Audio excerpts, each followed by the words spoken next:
Sharma, and today we are going to discuss that is a glycolysis, which comes under the chapter respiration in plants, and this chapter comes under the botany. So basically in this video I am going to explain you the whole process of glycolysis and some tricks by you can easily understand the glycolysis process. We have to understand or we have to split two words, that is what is the meaning of glycose. Glycose का मतलब क्या होता है ना बच्चों, glycose का मतलब होता है शुगर, मोर करेक्टली हम इसे कह सकते हैं, और लिसिस का मतलब होता है स्प्लिटिंग, यानी कि हम यहाँ पे क्या कर रहे हैं ना, ग्लूकोज की स्प्लिटिंग कर रहे हैं ताकि हम यहाँ पे क्या रिलीज कर सके, एनर्जी को रिलीज कर सके, एनर्जी को हम फॉर्म भी करें, उस एनर्जी को हम यूटिलाइज भी कर सके, साथ ही साथ में हम यहाँ पे CO2 H2O को भी बनाएंगे। तो बेसिकली हम कह सकते हैं कि ऑक्सीडेशन ऑफ ग्लूकोज यहाँ पर बेसिकली होता है। अब वो पार्शियल ऑक्सीडेशन ऑफ ग्लूकोज होता है या फिर कंप्लीट ऑक्सीडेशन ऑफ ग्लूकोज होता है, वो हम यहाँ पे अभी समझेंगे, ठीक है। तो सबसे पहले जो ग्लाइकोलाइसिस होता है, इसे हम एक तरीके से क्या मानते हैं ना बच्चों, ग्रीक वर्ड मानते हैं, Greek word, it is called as a Greek word. और ग्लाइकोलाइसिस क्या है, it is a 10 step reaction. ये क्या है बच्चों, 10 स्टेप की रिएक्शन होती है। दूसरी चीज, इसको हम लोग EMP पाथवे भी बोलते हैं। EMP पाथवे का मतलब होता है एम्पिडेन मेयरहॉफ और पर्नस पाथवे।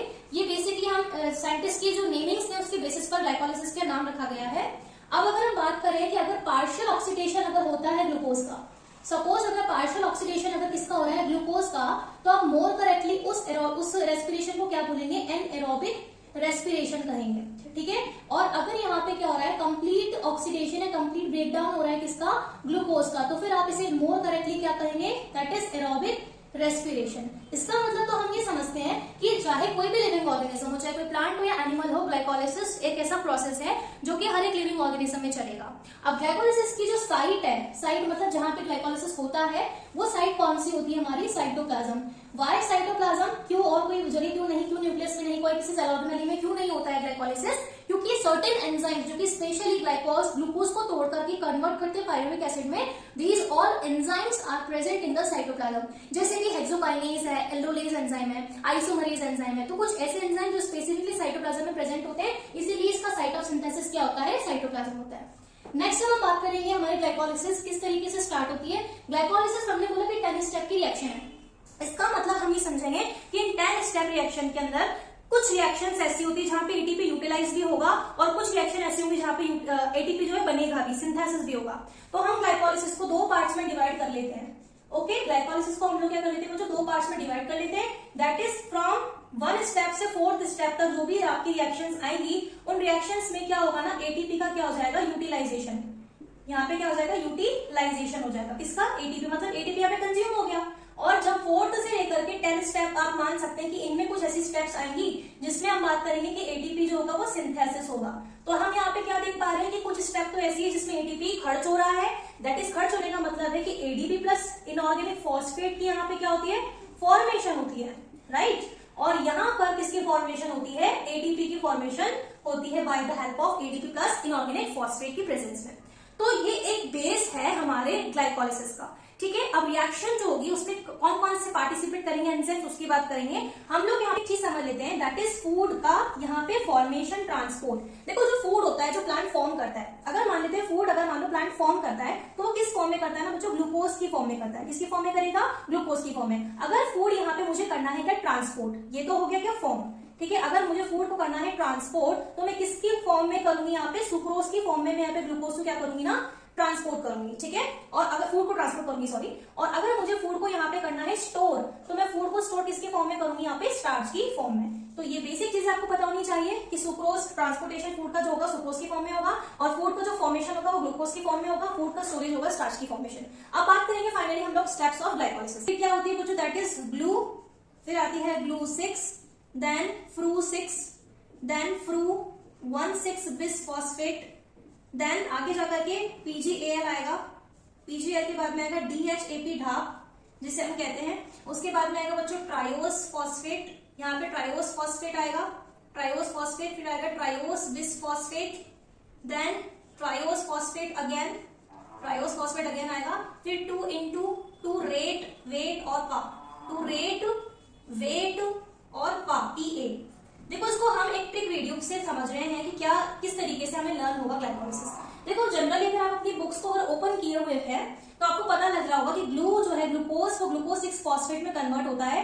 यहाँ पे हमारा एडीपी की फॉर्मेशन होती है, किसकी वजह से फॉर्मेशन होती है, यहाँ पे एटीपी की प्रेजेंस में। तो अगर आपको एक ट्रिक वीडियो से समझना है तो आप इस तरीके से लर्न कर सकते हैं। Glu 6, fru 6, fru 1,6 bisphosphate, then triose phosphate, triose bisphosphate, triose phosphate, टू रेट, वेट और पा। टू रेट का मतलब होता है 2 molecules of phosphoglycerate, 2 molecules of phosphoenol pyruvate and 2 molecules of pyruvic acid. आप इस तरीके से भी लर्न कर सकते हैं, ठीक है। अब ये एक ट्रिक वीडियो हो गया एक तरीके से, एक ट्रिक मैंने आपको समझा दिया, लेकिन इसको समझना भी पड़ेगा हमें। तो फाइनली हमारा कौन पार्टिसिपेट करता है, देखिए अब हम यहाँ पे बात कर रहे हैं सुक्रोज, जो कि क्या होती है बच्चों, डाइसैकेराइड होती है।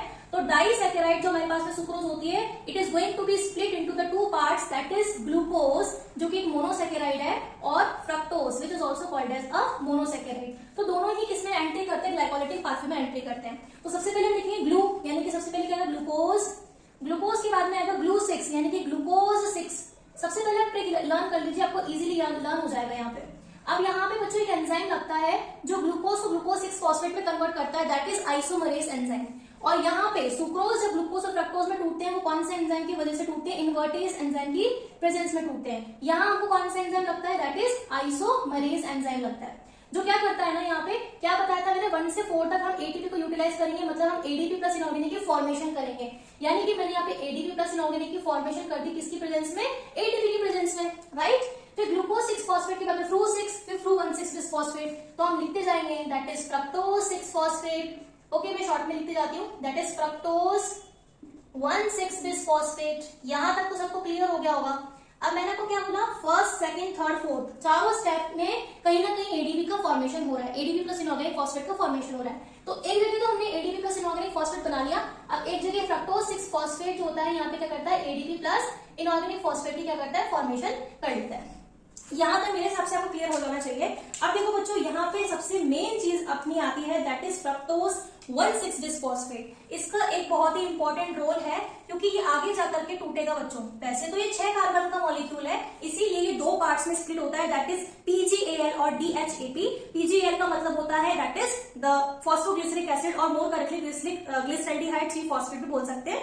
और डाक का मतलब होता है डाइहाइड्रोक्सी एसीटोन फॉस्फेट, ठीक है। तो 2 पार्ट्स में हमारा डिवाइड हो जाता है, स्प्लिट हो जाता है, दैट इज PgAl, जिसे हम पागल बोलेंगे शॉर्ट में लर्न करने के लिए, PgAl 3 carbon molecule, and there is a one that is ढाक। ढाक का मतलब क्या हो गया, that is another 3 carbon molecule. यहां तक सबको क्लियर हो चुका होगा। अब सबसे पहले हम यहाँ पे समझेंगे कि डाइहाइड्रोक्सी एसीटोन फॉस्फेट के पास में हाइड्रोजन इक्विवेलेंट है, मतलब हम इसको रेडॉक्स इक्विवेलेंट बोल सकते हैं, हाइड्रोजन एटम्स हम इन्हें बोल सकते हैं मोर करेक्टली।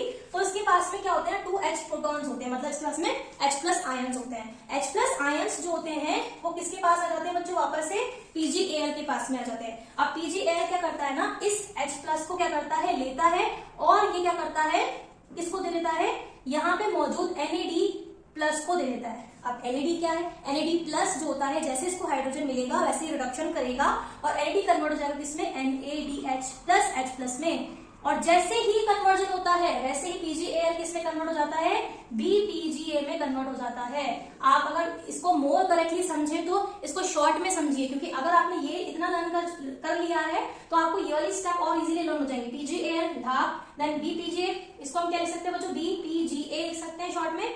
फिर इसको क्या लिख सकते हैं हम लोग, PgA लिख सकते हैं। फिर वही है टू रेट, वेट और पा। टू रेट क्या है, phosphoglycerate, then phosphoenol pyruvate, then pyruvic acid. तो इसको ऐसे लर्न करिए आप लोग, ठीक है। BPGA जब किसमें कन्वर्ट हुआ, BPGA हमारा कन्वर्ट हो गया किसमें, PgAl का जब ऑक्सीडेशन हुआ तो PgAl ने क्या कर दिया, कन्वर्जन कर दिया BPGA में। अब क्या स्टेप है, अब तो बहुत इजी हो गया। BPGA जिसे आप आसान भाषा में क्या कह रहे थे, ट्रायोस बिस्फॉस्फेट कह रहे थे, ट्रायोस बिस्फॉस्फेट कह रहे थे। और ये कितने मॉलिक्यूल का है, दैट इज 3 कार्बन मॉलिक्यूल, इसके 2 मॉलिक्यूल्स मेरे पास में। बस BPGA क्या हो जाएगा, PGA में कन्वर्ट हो जाएगा, दैट इज फॉस्फोग्लिसरेट में कन्वर्ट हो गया। इसको आप ट्रायोस फॉस्फेट कह रहे हैं, रिएक्शन में भी देखते जाइए ये वाला, ठीक है। यहाँ पे फॉर्मेशन किसकी होती है, एक एटीपी के मॉलिक्यूल की फॉर्मेशन होती है। याद कीजिए थोड़ा सा, मैंने आपको बोला था कि 4th रिएक्शन तक ही यहाँ पे एटीपी यूटिलाइज होगा, उसके बाद में 4 से 10 तक की जो स्टेप आएंगे उनमें एटीपी की सिंथेसिस कहीं भी हो सकती है। तो वो ये रिएक्शन है, यानी BPGA इसमें जब PGA में कन्वर्ट होता है तो एटीपी की मॉलिक्यूल की यहाँ पे क्या होती है, फॉर्मेशन होती है, ठीक है। नेक्स्ट बात आती है यहाँ पे PGA के बाद में क्या आएगा बच्चों, that is 2 molecules of phosphoglycerate. देखते जाइए शॉर्ट ट्रिक्स जो हमारे पास में, इसकी भी 3 कार्बन मॉलिक्यूल्स हैं। फिर आएगा हमारे पास में 2 molecules of phosphoenol pyruvate, phosphoenol pyruvate, इसके भी कितने मॉलिक्यूल्स है, 3 कार्बन मॉलिक्यूल्स। फाइनली हमारे पास में क्या हो जाएगा, 2 molecules of pyruvic acid, 2 molecules of pyruvic acid, ये भी हमारे पास में 3 कार्बन मॉलिक्यूल है। अब यहाँ पे एक जगह तो एटीपी फॉर्म हो गया, एक जगह और एटीपी फॉर्म होता है, that is between the phosphoenol pyruvate and the pyruvic acid. इसके बीच में क्या होती है, एक एटीपी की फॉर्मेशन होती है, इसकी प्रेजेंस में एडीपी प्लस इनऑर्गेनिक फॉस्फेट की प्रेजेंस में, और यहाँ पे एक क्या होता है ना, H2 के मॉलिक्यूल की फॉर्मेशन होगी। This is how the glycolysis occurs. Basically